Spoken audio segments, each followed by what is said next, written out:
Magandang araw sa inyong lahat, isa na namang balita ayon sa Philstar ngayon.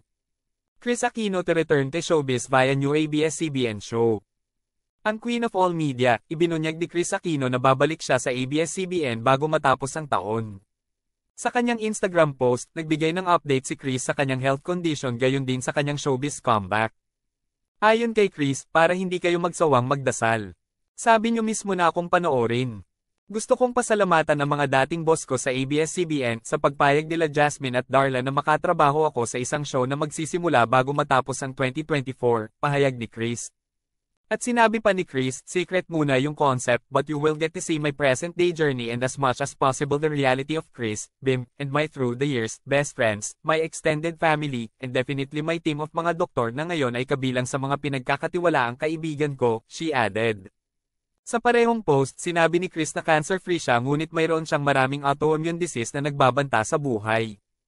At ayon pa sa ating Queen of All Media, mayroon na akong 5, posibleng 6 na kondisyon ng autoimmune.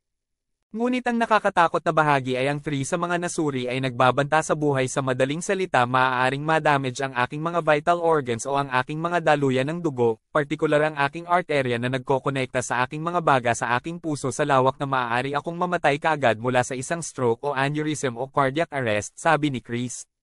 Please don't forget to subscribe TNT Trends and Tour channel and click the notification bell to notify you in our next video. And please like and share and comment down below.